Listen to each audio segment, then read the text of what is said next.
연금계좌 세액공제 같은 경우도 우리가 이제 세제 혜택이 바뀌었어요. 세금 세법이 개정이 되면서 올해 새롭게 적용이 되는 부분이 있는데 그 부분에 뭐 어떤 기준이나 어떤 이런 내용들이 바뀐 것은 없습니다. 다만 우리가 우대 혜택을 주는 15% 기준이 좀 바뀌었어요. 원래는 우리가 보장성 보험료 세액공제는 어떻게 돼 있습니까?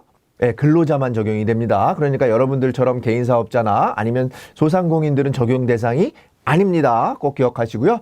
연금계좌 같은 경우는 우리 대상이 종합소득이 있는 거주자면 다 가능해요. 다 가능하고 그 다음에 우리가 연금계좌라고 하는 경우는 연금저축계좌와 퇴직연금계좌를 합친 것을 말합니다. 연금저축, 퇴직연금계좌를 합친 건데 그 중에서도 우리가 DB형이라고 하는 거 회사가 보장해 주는 것은 제외합니다. 꼭 기억하셔야 됩니다. 다 우리가 세액공제 혜택을 주는 게 아니라 세제 혜택을 주는 게 아니라 DB형은 제외한다. 그런 거 기억하시고요.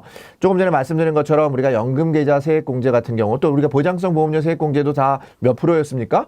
12%를 적용받고 있습니다. 그러나 조금 전에 말씀드린 것처럼 종합소득 금액이 좀 적은 사람, 근로소득만 있는 경우에 근로소득이 좀 적은 사람에 대해서는 요 세금 혜택을 세액공제 혜택을 좀 확대 적용하고 있습니다. 그 금액 기준이 바뀌었어요. 과거에는 4천만 원이었는데 지금은 4,500만 원. 종합소득만 있는 경우에는 4,500만 원.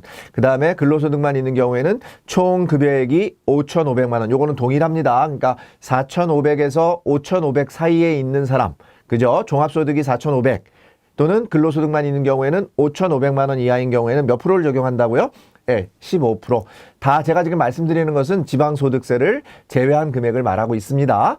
그래서 우리가 4,500만 원, 종합소득 금액이 4,500만 원 이하인 경우에는 15%를 적용을 받고 있고요. 개인종합자산관리계좌라는 게 있어요. 우리가 유도하기 위해서 증권회사에서 ISA라고 해서 많이 여러분들에게 판매했던 상품이 있는데 그것도 우리가 연금저축계좌로 전환했을 경우에는 10% 또는 300만 원 이하 300만 원, 10% 또는 300만 원 중에 적은 금액에 대해서 우리가 세액공제 혜택을 주고 있다라고 하는 거.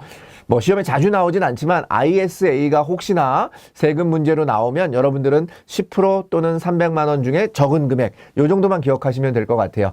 자, 우리가 연금계좌 세액공제는 대표적인 보험료를 납입 시에 세제 혜택 중에 하나다. 그죠? 보장성 보험료, 그 다음에 연금계좌 세액공제가 있는데 조금 전에 말씀드린 것처럼 일반적으로 근로자만 적용되는 게 아니라 종합소득이 있는 거주자면 다 적용이 된다. 이렇게 말씀을 드렸습니다. 그 다음에 이런 경우에는 우리가 12%를 적용받는다. 이렇게 말씀을 드렸고요. 다만 좀 더 혜택을 넓혀주기 위해서 종합소득 금액이 4,500만 원, 4,500만 원 이하 또는 근로소득만 있는 경우에는 총 급여액이 5,500만 원 이하인 자에 대해서는 우리가 15%의 세액공제를 적용하고 있다. 좀 더 확대 적용하고 있다. 이렇게 기억하시면 되겠습니다. 15%를 적용하고 있다. 기억하시면 좋겠습니다. 그리고 우리가 연금계좌 납입 한도에 대해서도 과거에는 이 부분도 좀 바뀐 부분이 되겠는데요. 과거에는 어떻게 적용을 했습니까? 50세 이전, 50세 이후. 그래서 50세 이후에 대해서는 좀 더 많은 혜택을 줬어요. 그죠? 50세 이전에 대해서는 우리가 적은 혜택을 줬는데 이게 작년 연말로 소멸이 돼버렸습니다. 없어졌습니다. 그래서 50세 기준 이런 거 잊어먹으시고요.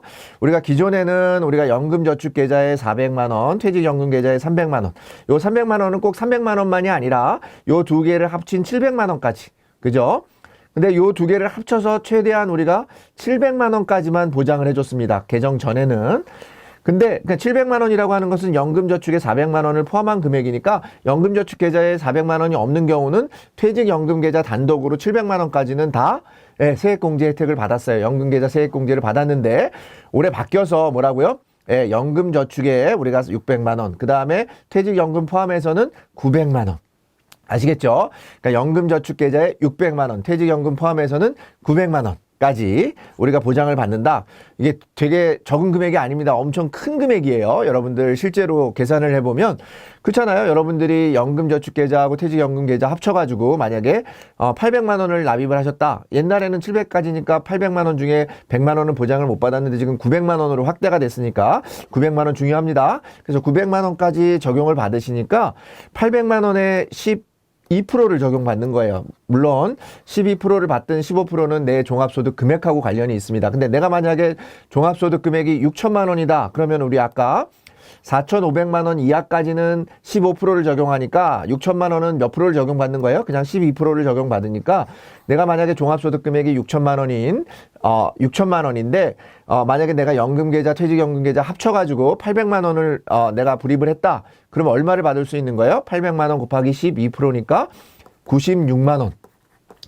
96만 원을 내가 낼 세금에서 공제를 받는 거예요. 큰 거죠. 여러분들 이자 같은 경우 90만 원, 96만 원 벌려면 얼마를 은행에 넣어 놓으셔야 됩니까?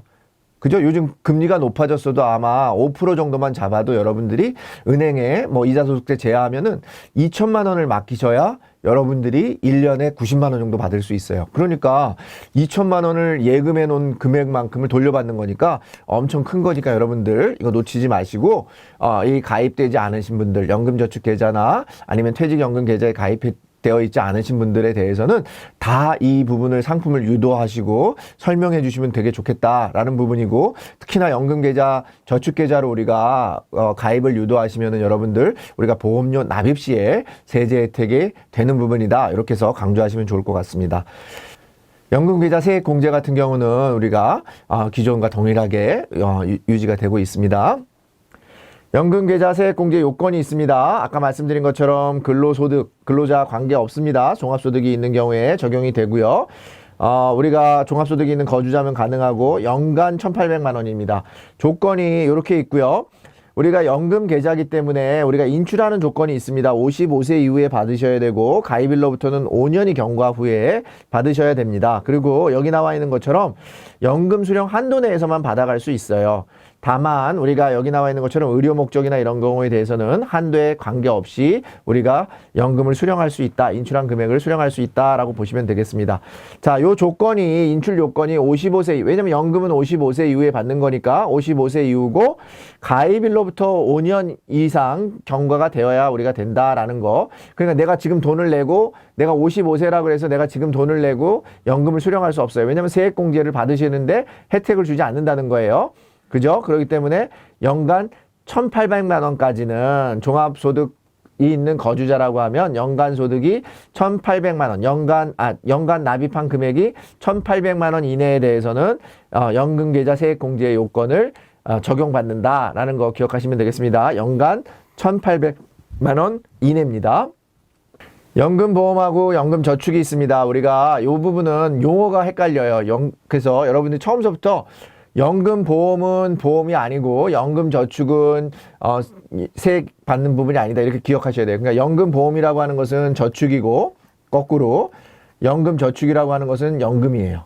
아시겠죠? 그래서 연금보험이라고 하는 것은 생명보험회사에서만 가입이 가능하고 여기 나와 있는 것처럼 혜택은 없어요. 그런데 연금보험이니까 저축성 보험이니까 10년 이상 유지하게 되면은 비과세 혜택이 있다라고 하는 부분. 그 다음에 당연히 연금소득이니까 나는 이자를 받는 개념이니까 소득은 이자소득이 되는 거예요. 근데 연금저축, 아까 연금저축계좌, 연금저축, 퇴직계좌, 연금계좌 세액공제에서 말하는 연금저축은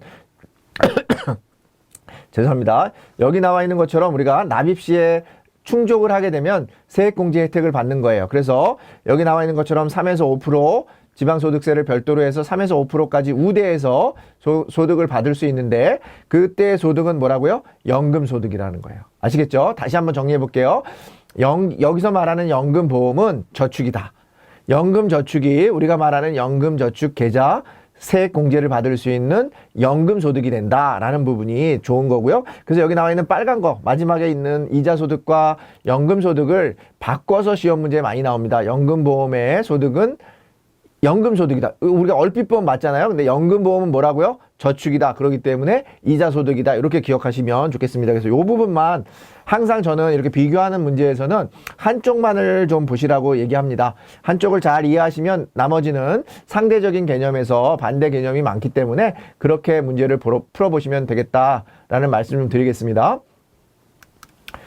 종합소득 금액 계산하는 거 우리 6에서 45% 우리 앞에서 금융소득과 소득할 때 얘기했습니다. 그죠? 그때 이제 종합소득을 산출하는 기준이 있는데 여기서도 우리가 연금소득, 사업소득, 근로소득, 기타소득이 있는데요. 여기 나와 있는 것 중에 이제 필요경비를 빼는 게 있고 근로소득 공제나 연금소득 공제를 해주는 게 있습니다. 그래서 시험에는 가장 많이 나오는 것은 위에 두 가지가 자주 나옵니다. 그래서 이 두 가지를 바꿔서 내는 경우죠. 연금소득은 총 연금액에서 필요경비를 뺀다. 사업소득은 사업소득 수익 금액에서 사업 소득 공제를 뺀다. 이게 틀린 지문으로 나오는 경우가 많으니까 요 필요 경비는 사업 소득에서 빼고 연금 소득 공제는 연금 소득에서 뺀다. 이렇게 기억하시면 되겠고요.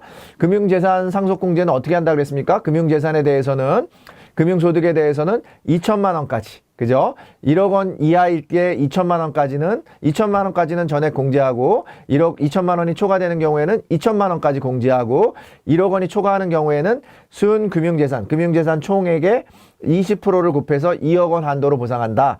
20% 곱하는 것도 시험에 나오고 2억 원 한도도 시험에 나올 경우가 있습니다. 1억 원을 초과하는 경우, 금융소득이 1억 원을 초과하는 경우에는 금융재산이 1억 원을 초과하는 상속에 대해서는 순금융재산의 20%를 우리가 계산을 해주고 2억 원 한도까지는 공제를 해준다.